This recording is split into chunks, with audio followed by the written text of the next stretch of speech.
Lagi-lagi, kepala daerah terjaring operasi tangkap tangan KPK. Gubernur Riau Abdul Wahid bersama Kepala Dinas PUPR PKPP dan tenaga ahli gubernur kini berstatus tersangka pemerasan. KPK menyebut ada modus istilah jatah preman yang diminta Gubernur Riau Abdul Wahid dalam penganggaran proyek infrastruktur di lingkungan Dinas PUPR kawasan permukiman dan pertanahan Riau. Nilainya mencapai 7 miliar rupiah.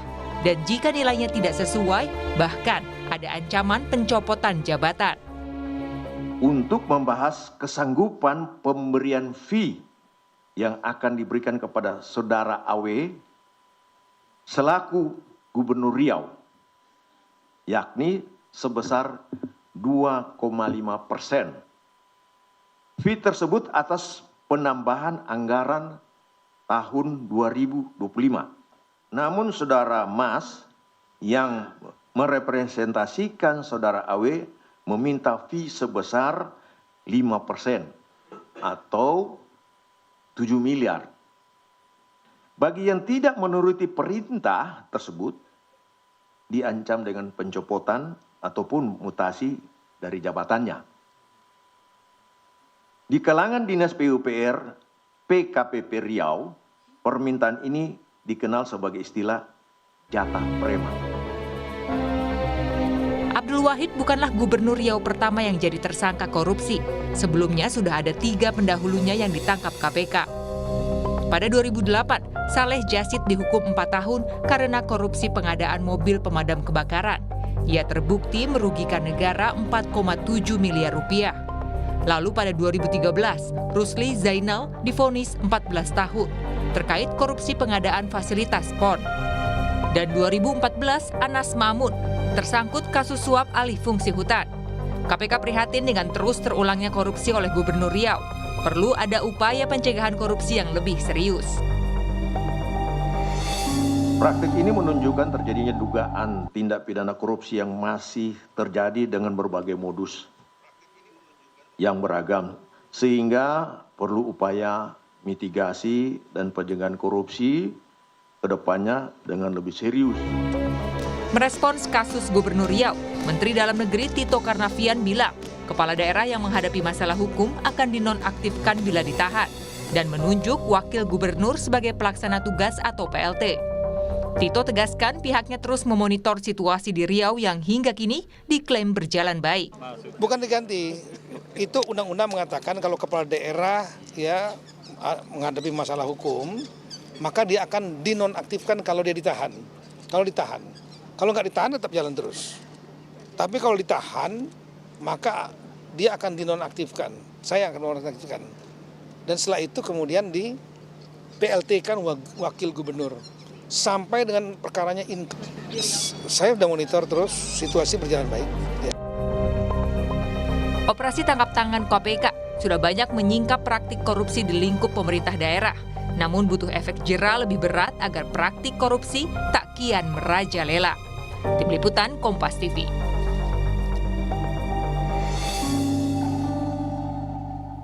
Ya, bagaimana memutus mata rantai korupsi di lingkungan pemerintah daerah dan harus bagaimana memberi efek jera bagi pelaku korupsi?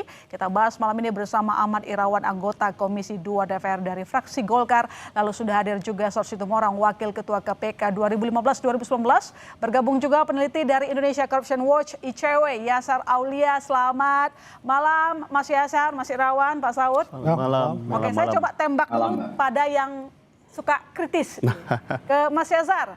Ini kalau kita lihat modus jatah preman di kasus Gubernur Riau. Bagaimana kita menerjemahkan ini ketika harusnya Pemda itu bisa bersikap jadi pemimpin malah jadi preman? Ya, ketika kita bicara soal korupsi di tingkat daerah gitu ya, memang modus paling lazim itu kan 2 ya. Dulu sebelum ada revisi undang-undang Pemda, sebelum ada revisi undang-undang Minerba, seringkali kepala daerah itu dia memanipulasi izin pertambangan gitu ya untuk korupsi. Dan ketika kewenangan itu sekarang ditarik ke pemerintah pusat, sekarang kita lebih banyak melihat modus yang satunya lagi gitu ya, dengan korupsi proyek. Dan itu potretnya kita lihat di penetapan tersangka Gubernur Riau. Oke, baik, saya ke Pak Saud kalau begitu. Pak Saud, jatah preman ini tampaknya apakah memang sepertinya modus lama, orang-orangnya orang baru gitu? Iya, modusnya itu banyak ya, mulai dari kalau kita bicara dana pembangunan itu kan mulai dari pembangunan fiktif, pemerasan, terus kemudian gratifikasi dan lain-lain yang dalam kaitan itu modus-modusnya tentu tergantung dari di mana mereka nyamannya aja gitu. Nah, kalau kelihatan kan Pak Gubernur ini kan memang dia bekas pengusaha dia. Nah dia tuh. Dia tahu juga. Biasanya harusnya kan. Ya dia tahu kan bagaimana ininya gitu. Dan dia mungkin jangan-jangan menurut saya dia pernah dibegitukan dengan pejabat sebelumnya. Kemudian dia melakukan hal yang sama gitu. Jadi pengalaman menunjukkan peristiwa seperti ini kan sebenarnya dari Aceh sampai Papua itu seperti ini kondisinya saat ini gitu. Jadi kalau kita mengatakan bahwa apa dong tugas KPK, saya selalu mengatakan tugas KPK itu untuk menjaga orang baik tetap baik.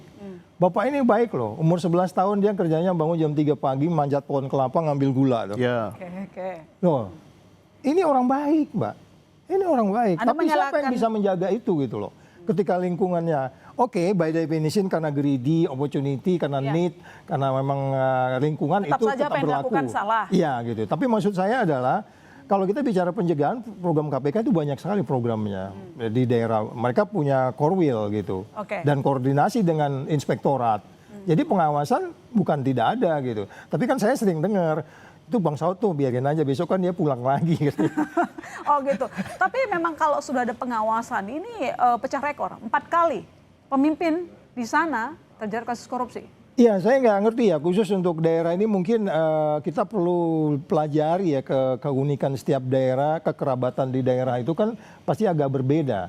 Kekerabatan di daerah itu mempengaruhi loh terhadap budaya, kemudian saling permisif, ya kan, kemudian siapa-siapa yang kemudian menganggap itu sesama mereka tuh dianggap biasa, hanya KPK aja yang menganggap ini aneh gitu, bisa jadi. Mereka menormalisasi. Iya, tetapi kan kalau kita lihat bagaimana peristiwa pidana itu terjadi, kemudian mereka laporkan ke KPK, KPK mendalami, dan biasanya sudah ada peristiwa pidana, OTT itu kan selalu begitu, sudah ada peristiwa pidana sebelumnya, kemudian itu terjadi lagi gitu.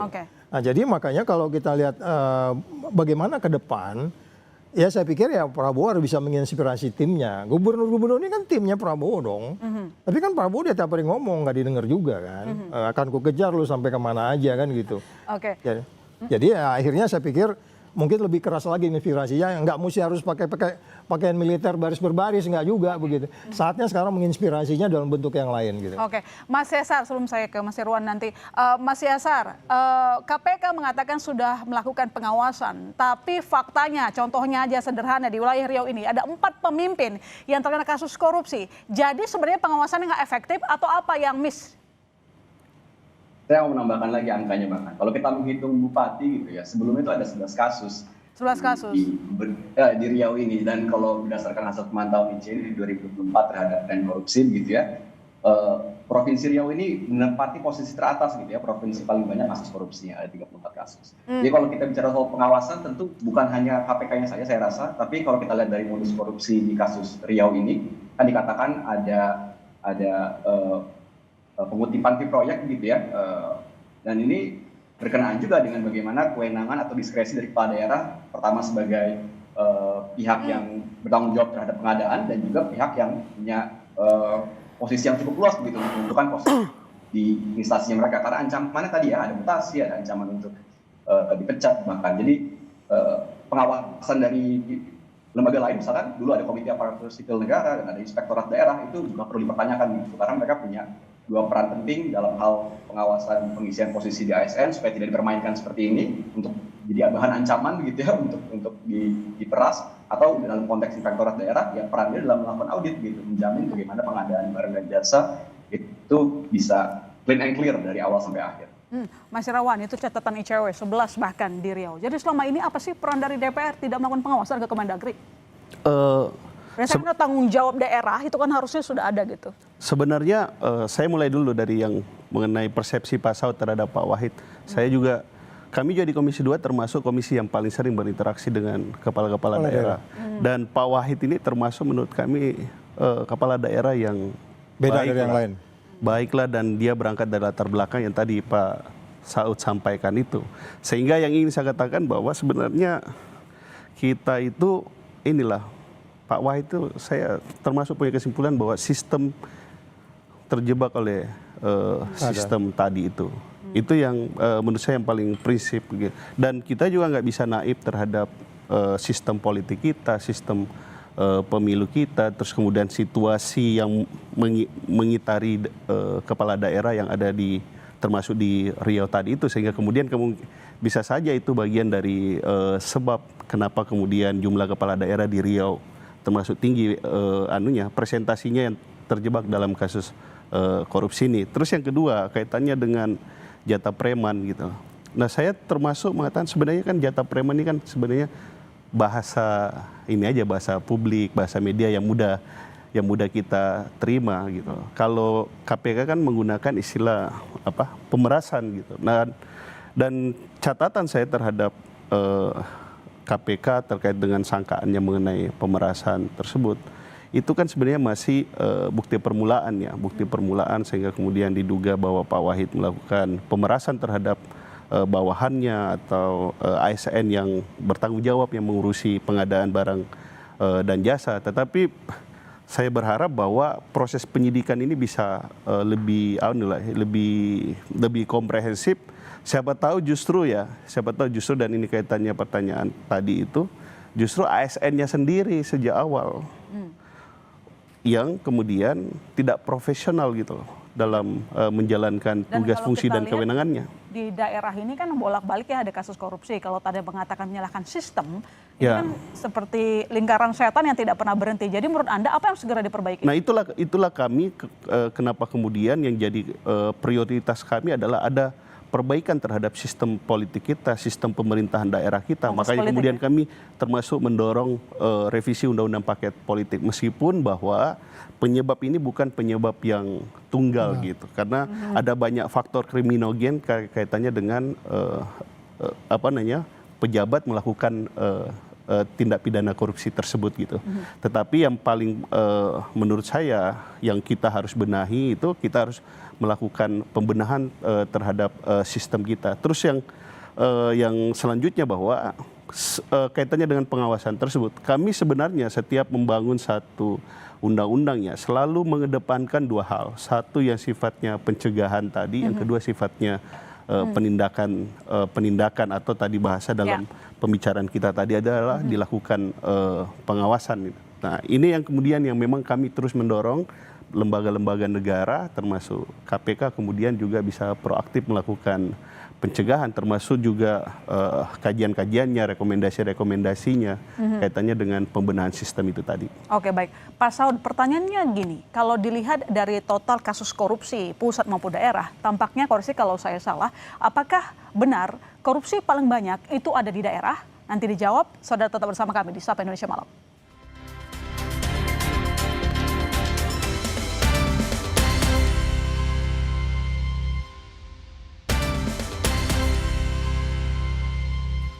Pak Saud, menyambung pertanyaan saya sebelumnya. Tadi kita juga sempat berbincang bahwa banyak kasus korupsi ini daerahlah yang menyumbang kerugian negara terbesar. Benar demikian? Iya, karena memang dananya kan banyak di daerah. Jadi kemudian kalau kita bicara persentase kayak kasus ini kan diminta 10-20%. Jadi kehilangannya praktis lebih banyak juga di daerah.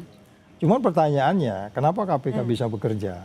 Yang sulit dipahami oleh semua pejabat di daerah, ini pengalaman waktu saya di sana dulu, ada satu kabupaten di Sumatera Utara juga, mereka nggak percaya KPK ke sono gitu. Jadi bisa aja daerah-daerah ini, udahlah KPK masih jauh, main aja terus kan gitu. Dia nggak tahu bahwa sebenarnya orang kalau dia memang niat mau ngelapor, dicari caranya. Kalau dia mau telepon 198 nyampe ke KPK.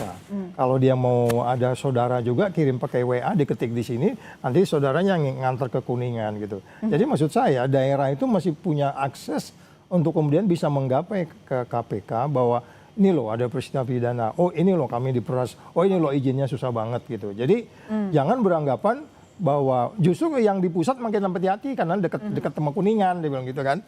Apa sih yang membuat Pemda ini begitu berani atau terkesan menyepelekan KPK atau mungkin masyarakatnya sendiri juga nggak berani gitu menegur dari Pemdanya? Kalau saya bilang sih tetap kombinasinya, korupsi itu karena greedy, karena opportunity, karena need, karena memang lingkungan. Itu definisi itu nggak bisa lari dari situ. Ada juga orang yang lingkungannya jelek, dia nggak greedy, santai-santai aja.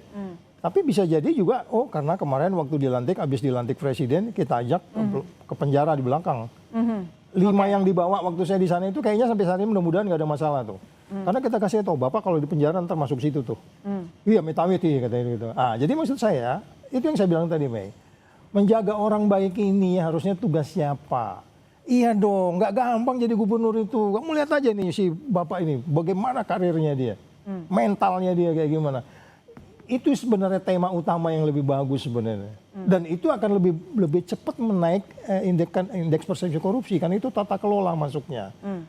Karena kalau kita bicara kemudian berteori terus, bahwa kalau teori kebutuhan dan kemudian politik dan seterusnya, ya kita akan muter-muter di situ. Tetapi KPK harus bisa ke depan bersama pemerintah pusat untuk meyakinkan, ini loh kita punya target besar pertumbuhan ekonomi sekian %. Gunakanlah uang itu secara baik. Terus kemudian dengan pembendahan undang-undang partai politik dan seterusnya, dan itu nanti akan kelihatan bahwa tidak high cost di dalam politik. Jadi kombinasi semua ini harus diselesaikan. Kalau umpamanya nggak diselesaikan, kita hanya melihat bahwa daerahnya hanya bikin pusing Jakarta, enggak juga, uang Jakarta juga banyak dari daerah kan, mereka juga nyumbang loh. Jadi malah kan bilang, satu daerah yang saya datangin dulu, tuh kembali ini tuh uang migasnya nggak dibalikin sama saya Pak Saud, dia sebel, akhirnya korupsi dia, ketangkep juga kepala daerah itu, hanya dia uang migasnya nggak balik gitu loh. Nah jadi maksud saya kalau kita bertitik tolak dari sisi angka semata-mata, angka itu relatif. Tapi yang paling penting itu tata kelola. Bagaimana mengajak mereka lebih transparan. Pusat transparan terhadap daerah, daerah transparan terhadap pusat. Kemudian itu bisa check and balance satu sama lain. Mas Yasar, melihat dari Pemda, kepala daerah ini bolak-balik tertangkap kasus pidana korupsi, apakah karena gara-gara nggak ada efek jera begitu? Hukuman yang membuat mereka jera, membuat mereka takut, menjadi malu lah. Suaranya nggak kedengaran Mas Yasar? Halo? Sudah, lanjut. Ya, memang satu sisi ada aspek soal efek jera yang sangat rendah gitu. Kalau berkaca dari rata-rata tren kondisi ICW, hukuman untuk koruptor itu kisarannya kalau nggak 2 sampai 4 tahun aja. Dan kalau kita lihat secara kuantitatif, tadi ada bicara soal kerugian negara terbesar itu dari pemerintahan daerah. Data kami juga dari 2004 sampai 2024, ada 401 kepala daerah gitu, tangkap kasus korupsi. Polanya serupa, mereka antara ingin memodali kampanye politik mereka atau balik modal gitu. Jadi ada aspek di mana selain efek jerahnya di penindakan itu rendah, di aspek tadi ya akar masalah mereka memang kekurangan uang gitu. Biaya politik kita sangat mahal, jadi ketika mendapatkan kursi di pemerintahan daerah, mereka menggunakan seperangkat kewenangan ya untuk di-abuse gitu. Tadi saya bilang dulu ada modus obral izin pertambangan, sekarang sudah tidak punya lagi mereka, ya mungkin sangat mungkin gitu. Sekarang mereka lebih banyak main di korupsi proyek-proyek seperti ini, proyek-proyek pengadaan. Apakah pengesahan undang-undang perampasan aset bisa jadi salah satu efek yang membuat orang takut untuk melakukan korupsi? Ya, tentu kalau kita berkaca dari bagaimana korupsi itu kan motifnya dia ekonomi ya, memang akumulasi kekayaan dengan cara tidak sah. Jadi dengan perampasan aset ini ketika disahkan, yang memang utamanya salah satunya menyasar pada aset yang dinikmati daripada koruptor, itu bisa menambal, saya kira gitu ya, pidana badan yang rasanya selama ini selalu rendah dan tidak memberikan efek jera bagi koruptor itu sendiri. Mas Irawan, undang-undang perampasan aset harusnya bisa jadi solusi untuk mengurangi kebiasaan nyolong duit negara, nyolong duit rakyat. Kenapa sih DPR nggak berani untuk ngesahin segera? Siapa bilang nggak berani? Nggak berani. Terus kenapa? Udah bertahun-tahun loh kita tunggu itu. DPR berani. DPR berani. Kenapa belum? Yang paling utama yang kami pertimbangkan dari RUU perampasan aset tersebut, karena pendekatannya kan adalah pendekatan INREM, pendekatan aset. Ada satu ketentuan konstitusional yang harus kami jaga ya, bahwa hak milik itu adalah salah satu hak konstitusional yang harus kita jaga. Nah, pendekatan INREM, pendekatan aset yang masuk dalam konsep rancangan undang-undang perampasan aset ini harus kita bahas secara jernih gitu. Berapa lama lagi kita bahas itu? Sebentar, karena dalam proses penegakan hukum terkait dengan perampasan aset tersebut, itu membutuhkan satu perangkat sistem yang memang juga transparan dan akuntabel. Jangan sampai kemudian justru kita membuat satu bangunan sistem itu potensi penyalahgunaannya besar. Jadi apa gantinya yang lebih efektif menurut DPR? Nah, inilah yang kemudian kan kita udah masukkan nih RUU perampasan aset di Prolegnas 2025 karena dalam masa sidang ini kita tinggal sekitar 21 atau 23 hari lah. Nah, kita target bahwa di bulan Januari, di masa sidang Januari itu kita sudah memulai pembahasan RUU perampasan aset itu karena target kita di bulan Desember ini rancangan undang-undang KUHP itu sudah harus bisa disahkan karena di Januari 2026 KUHP baru akan berlaku. Nah, salah satu poin penting dari rancangan undang-undang KUHP kita ini adalah peletakan wewenang kaitannya upaya-upaya paksa. Nah, penyitaan aset itu adalah bagian dari upaya paksa sehingga kepolisian, kejaksaan, pengadilan semuanya harus siap gitu dengan berbagai perangkat yang kita siapkan dalam rangka tadi itu membuat pengungkapan kasus korupsi termasuk penelusuran aset, penyitaan aset menjadi lebih efektif. Targetnya kapan tuh, Mas? Apa itu? Januari tahun depan ya? Januari tahun depan. Itu kan mulai pembahasan. Prolegnasnya kan udah masuk. Tapi yang jelas nggak tahun ini ya? Kenapa? Udah nggak sempat tahun ini ya? Desember, Pak. Ini kan Desember. Artinya masa sidang kita untuk di tahun 2025 ini menurut saya itu sudah nggak memungkinkan karena ada beberapa rancangan undang-undang lainnya juga diperlukan oleh pemerintah dalam rangka membuat program-program pemerintah ini berhasil. Oke, Mas Yasar, disampaikan barusan undang-undang perampasan aset mungkin salah satu prioritas, tapi tidak lebih prioritas daripada undang-undang yang lain. Tanggapan Anda? Bukan. Jadi gimana? Kan banyak yang dipertimbangkan toh, masih harus dikoreksi. Ini gimana? Rancangan undang-undang perampasan aset itu memuat satu konsep yang disebut dengan upaya paksa. Iya. Dan upaya paksa banyak itu dimuat dalam Kitab Undang-Undang Hukum Acara Pidana. Meskipun ini adalah double track system yang coba kita bangun untuk mengefektifkan pemberantasan korupsi. Tetapi penyitaan aset ini kan upaya paksa kaitannya dengan hak konstitusional warga negara. Dan jangan lupa, perampasan aset itu tidak hanya untuk kasus korupsi, tapi juga kasus kejahatan ekonomi. Maksudnya problemnya di non-conviction base-nya itu ya? Non-conviction base dan itu bukan hanya kejahatan korupsi. Mbaknya juga kalau punya kekayaan nggak wajar juga bisa disita. Iya, artinya bukan di situ persoalannya. Bukan di situ persoalannya. Oke, Anda setuju Mas Yasar bukan di situ persoalannya? Ya, saya juga sepakat ya. Kami juga dorongannya di ICW bukan berarti non-conviction base-nya udah sepakat harus menyeimbangkan dengan aspek-aspek tadi itu. Apa hak konstitusional warga dan supaya tidak overkriminalisasi tentunya ya. Tapi saya pikir selain RUU perampasan aset ya, dalam konteks mencegah lebih banyak lagi aktor-aktor politik dalam hal ini kepala daerah untuk melakukan korupsi, revisi di undang-undang politik gitu ya, pemilu juga penting untuk mengakomodir gitu ya, bagaimana biaya politik kita sangat mahal itu bisa ditekan supaya tadi saya bilang modus-modus di proyek, obral izin itu kan hanya caranya, tapi akar masalahnya memang mereka coba untuk balik modal atau cari duit.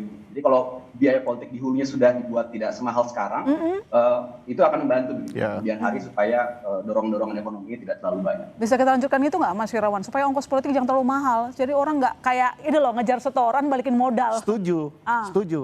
Apalagi untuk semacam pemilihan gubernur. Gitu. Mereka hanya melaksanakan kewenangan residu dari presiden. Yang kedua, otonomi seluas-luasnya itu kan ada di kabupaten kota. Menurut saya, seharusnya pemilihan gubernur itu kembali aja ke DPRD.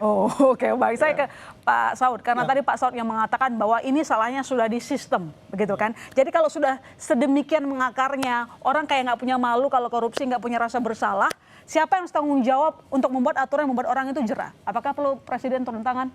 Ya, sebenarnya kalau Prabowo mau cerdas, dia bisa bikin perpu kan. Ya, artinya itu kelihatan gitu loh, pedangnya itu yang dia sebut sebagai mengejar sampai ke Antartika. Ini kan kita bicara korupsi hari ini. Kan? Jadi maksudnya ada sejumlah inovasi yang meyakinkan bahwa orang kemudian berhenti. Nah, kemudian kan ternyata kemarin di stasiun ini beda lagi ngomongnya soal bus kan gitu. Jadi orang jadi hopeless gitu. Cuman maksud saya gini, kalau memang dulu kan kita pernah membahas yang namanya politik cerdas berintegritas itu ya. Kita kan di situ membahas bagaimana kaderisasi di partai politik. Terus bagaimana kemudian KPU-nya. Ya ini kan semua problem ini mereka semua. Udah jelas nggak boleh bagi-bagi apa. Terus kemudian ada seorang bagi-bagi susu yang gitu. Itu kan membuat high cost sebenarnya. Jadi ada hal yang sangat kompleks mulai dari kalau dari perspektif varietas demokrasi, kenapa kita dapat angka 24 dalam berdemokrasi, 22 dapat dalam berdemokrasi dari 1 sampai 100, itu sangat rendah, Oke. Itu yang dinilai kan banyak. Mulai dari pemerintahnya, terus kemudian KPU-nya, partai politiknya, kaderisasinya, kode etik di partai politik, ya kan? Ya kemarin yang kalau orang-orang yang ngaco di parlemen tuh partai politiknya boleh panggil, berhentikan dan seterusnya. Ada kompleksitas yang menurut saya kalau memang kita kembali kepada undang-undang partai politik, kalau memang kita mau menekan biaya pertumbuhan high cost ekonomik di dalam partai-partai politik ini, banyak cara yang bisa dilakukan yang menurut saya ya memang kembali lagi kayak pemerintah daerah itu semua daerah punya kode etik, ada di situ bahwa kamu harus begini, harus begini. tapi Tahu kan dia undang-undang KKN itu dia tahu dia. pura-pura nggak lihat berarti. Pura-pura Cuma nggak dijalanin. Jadi akhirnya kan harus ditangkap-tangkapin dulu baru jalan gitu. Tapi sekarang kalau kita tanya siapa sih yang bisa menginspirasi rakyat Indonesia berhenti korupsi? Presidennya, nggak ada yang lain. Dia harus tetap bicara setiap hari. Tapi konsisten dia, jangan ragu-ragu. Ya, kita tunggu bukti nyata konkret karena itu salah satu komitmen Presiden Prabowo Subianto sejak awal. Baik, terima kasih Pak Saud, Mas Irawan, terima kasih Mas Yasar telah bergabung di Sapa Indonesia Malam. Saudara jangan kemana-mana, kami masih akan segera kembali.